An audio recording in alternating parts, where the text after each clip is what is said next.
കുടുംബ ബന്ധങ്ങൾ ഇസ്ലാം വലിയ പ്രാധാന്യത്തോടെയാണ് കാണുന്നത്. നിങ്ങൾ അള്ളാഹനെ സൂക്ഷിക്കണം എന്ന് പറഞ്ഞതുപോലെ അല്ലാഹു തആല പറഞ്ഞതാണ് വത്തഖുല്ലാഹ് അല്ലദീ തസാഅലൂന ബിഹി വൽ അർഹാം. നിങ്ങൾ കുടുംബ ബന്ധത്തെയും സൂക്ഷിക്കണം, അള്ളാഹിനെയും സൂക്ഷിക്കണം, കുടുംബ ബന്ധങ്ങളെ സൂക്ഷിക്കണം.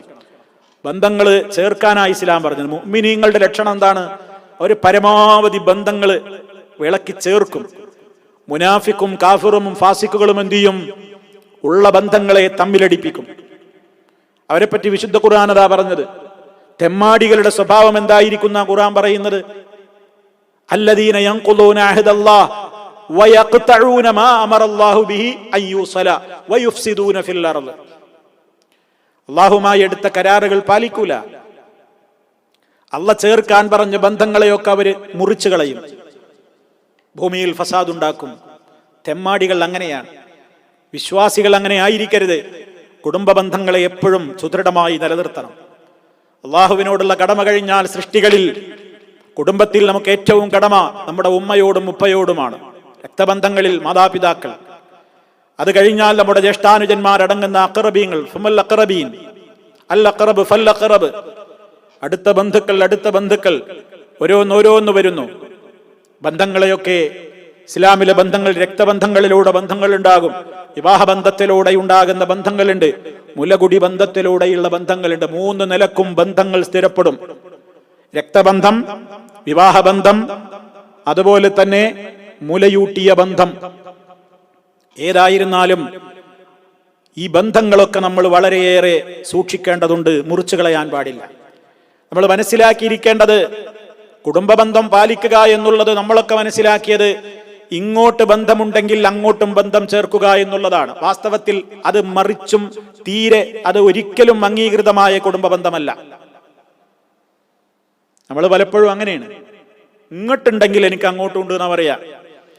നബി സല്ലല്ലാഹു അലൈഹി വസല്ലം പറഞ്ഞതെന്താ? ലൈസൽ വാസിലു ബിൽ മുകാഫി, പകരത്തിന് പകരം പ്രത്യുപകാരം ചെയ്യുന്നതല്ല രക്തബന്ധം. ബന്ധം ചേർക്കുക എന്നുള്ളത് പകരത്തിന് പകരം ബന്ധം ചേർക്കലല്ല. എന്നോട് ഇങ്ങോട്ട് നന്മ ചെയ്യുന്നവരോട് അങ്ങോട്ടും നന്മ ചെയ്യലല്ല വാസ്തവത്തിൽ ബന്ധം ചേർക്കൽ. മറിച്ച് എന്താണ്? വലാകിന്നൽ വാസിൽ, മറിച്ച് ബന്ധം ചേർക്കുക എന്ന് പറഞ്ഞാൽ എന്താണ്? നമ്മളോട് ബന്ധം മുറിച്ചവനോടും ബന്ധം ചേർക്കലാണ്. അത് കുറച്ച് പ്രയാസമാണ്. ശൈത്താൻ സമ്മതിക്കൂല. എനിക്കെന്താ കമ്മി എന്ന് പറയും. എനിക്കെന്തിന്റെ കുറവാ? അവൻ എന്നോട് അങ്ങനെയാണെങ്കിൽ ഞാനും അങ്ങോട്ടും അങ്ങനെ തന്നെയാണ് എന്നൊക്കെയാണ് പറയാ. അത് പാടില്ല. ഒരു സഹാബി ചോദിക്കുന്നുണ്ട് അള്ളാന്റെ റസൂലിനോട്, പ്രവാചകരെ, എനിക്കൊരു ബന്ധുവുണ്ട്, ഞാൻ അയാൾക്ക് ഒരുപാട് നന്മ എത്ര ആണ്ട് ചെയ്താലും അയാൾ എന്നോട് എങ്ങോട്ട് മോശമായിട്ടേ പെരുമാറും. ഞാൻ അങ്ങോട്ട് ബന്ധം സ്ഥാപിക്കാൻ വേണ്ടി എത്രയോ ശ്രമിക്കും, അപ്പോഴൊക്കെ അയാൾ എന്നോട് ബന്ധം മുറിക്കാനേ നോക്കുള്ളൂ. ഞാൻ അയാൾക്ക് എന്ത് നന്മ ചെയ്തു കൊടുത്താലും അയാൾ എന്നോട് വളരെ ചീത്തയായിട്ടേ ഇങ്ങോട്ട് പെരുമാറാറുള്ളൂ. ഇനി ഞാൻ എന്താ ചെയ്യാ? നബി സല്ലല്ലാഹു അലൈഹി വസല്ലം പറഞ്ഞത് എന്താണെന്നറിയോ? എങ്കിൽ നീ നിന്റെ പണി നോക്കിക്കോ എന്നല്ല പറഞ്ഞത്. നമ്മൾ ശ്രദ്ധിക്കണം. നബി സല്ലല്ലാഹു അലൈഹി വസല്ലം പറയണം, അങ്ങനെയാണോ കാര്യം? എങ്കിൽ അയാൾക്ക് ചുടുവണ്ണീറാണ് നിങ്ങൾ തീറ്റിക്കുന്നത്. അതുകൊണ്ട് അയാൾക്കാണ് ഏറ്റവും വലിയ ഷർറ്, നിങ്ങൾക്കൊന്നും വരാനില്ല എന്നാ പറയുന്നത്. നിങ്ങൾ ചെയ്യുന്നതാണ് കറക്റ്റ്. നിങ്ങൾ ബന്ധം തുടർന്നോളൂ. നിങ്ങൾ ഈ സ്വഭാവത്തിൽ നിലകൊള്ളുന്നിടത്തോളം കാലം അള്ളാഹുവിന്റെ പക്കൽ നിന്ന് നിങ്ങൾക്കൊരു ലഹീറിനെ അള്ളാഹ് നിശ്ചയിച്ചു തരും. ഒരു സഹായി ഉണ്ടാകുന്നു നിങ്ങൾക്ക്. റബ്ബിന്റെ പക്കൽ നിന്നുള്ളൊരു പ്രത്യേക കാവൽക്കാരൻ നിങ്ങളുടെ കൂടെ ഉണ്ടാകുന്നു. എപ്പോ? ഇങ്ങോട്ട് ബന്ധം മുറിക്കുന്നവരോടും നിങ്ങൾ എന്ത് ചെയ്യണം? അങ്ങോട്ട് ബന്ധം ഇങ്ങനെ സ്ഥാപിക്കണം. അതിനൊരു വല്ലാത്ത മാനസികമായ കരുത്ത് വേണം. വിശുദ്ധ ഖുർആൻ പറഞ്ഞില്ലേ, നിന്നോട് ഇങ്ങോട്ട് മോശമായി പെരുമാറുന്നവരോടും നീ അങ്ങോട്ട് നല്ല നിലക്ക് വർത്തിക്ക്. എന്നിട്ട് എന്താ പറഞ്ഞത്? വമാ യുലഖാഹാ ഇല്ലല്ലദീന സബറു വമാ യുലഖാഹാ ഇല്ലാ ദൂ ഹദ്ദിൻ അളീം. മഹാഭാഗ്യവാന്മാർക്കും വലിയ ക്ഷമാലുക്കൾക്കുമല്ലാതെ അതിനുള്ള തൗഫീക്ക് ലഭിക്കപ്പെടൂല എന്നാ പറയുന്നത്. അതുകൊണ്ട് സുഹൃത്തുക്കളെ, ബന്ധങ്ങൾ, പക്ഷെ ആ ബന്ധങ്ങൾ നിലനിർത്തണല്ലോ എന്ന് വിചാരിച്ച് ആദർശത്തിൽ അടിയറവ് പറയരുത്. ബന്ധം സ്ഥാപിക്കണം, പക്ഷേ ആ ബന്ധത്തെക്കാളും നമുക്ക് ബന്ധം റഹ്മാനായ റബ്ബിനോടാണ്. റബ്ബിനെ വെറുപ്പിച്ചിട്ട് ഇവരെ സുഖിപ്പിക്കരുത്. കുടുംബം നമ്മെ അകറ്റുന്നു, കുടുംബം നമ്മെ വെറുക്കുന്നു. എന്താ കാരണം? അള്ളാഹുവിന് ഇഷ്ടമുള്ളത് ഞാൻ ചെയ്യുന്നു പറയുന്നു എന്നതിന്റെ പേരിൽ അവർ വെറുക്കുകയാണെങ്കിൽ വെറുത്തോട്ടെ, എന്നാലും നമ്മൾ അങ്ങോട്ട് കാണിക്കേണ്ട സ്നേഹമൊക്കെ കാണിക്കുക.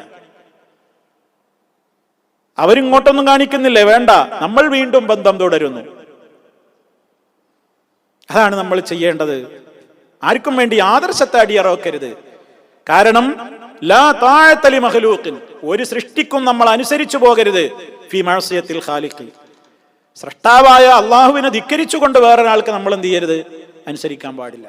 അപ്പൊ കുടുംബ ബന്ധങ്ങൾ നിലനിർത്തണല്ലോ എന്ന് വിചാരിച്ചിട്ട് എൻ്റെ കുടുംബക്കാർക്ക് ഇഷ്ടാവൂല, അതുകൊണ്ട് ഞാനത് പറയൂല, ഞാനത് ചെയ്യൂല, അവിടെ നടക്കുന്ന കാര്യങ്ങൾക്കൊക്കെ ഞാനും ഇങ്ങനെ സമ്മതം മൂളുക ഇപ്പൊ നിവൃത്തിയുള്ളൂ, കാരണം ബന്ധം സ്ഥാപിക്കണം എന്നാണല്ലോ അള്ളാഹുവിന്റെ റസൂല് പറഞ്ഞിട്ടുള്ളത് എന്നൊന്നും ആരും ഈ ഹദീസിലൂടെ തെറ്റിദ്ധരിക്കരുത്. മറിച്ച് ആദർശത്തിന്റെ വിഷയം വരുമ്പോൾ അവിടെ ആർക്ക് ഇഷ്ടമാണോ അനിഷ്ടമാണോ എന്നുള്ളത് മാനദണ്ഡമേ ആക്കരുത്. റബ്ബിന്റെ ഇഷ്ടം മാത്രമേ അവിടെ പരിഗണിക്കാവൂ.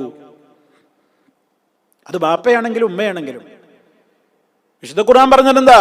ശിർക്ക് ചെയ്യാൻ നിന്നോട് അവർ പ്രേരിപ്പിച്ചാൽ ഉമ്മയും ബാപ്പയാണെങ്കിൽ പോലും നീ അവരനുസരിച്ചു പോകരുത് എന്ന് വിചാരിച്ചിട്ട് നീ അവരെ ഒരിക്കലും അകറ്റരുത്.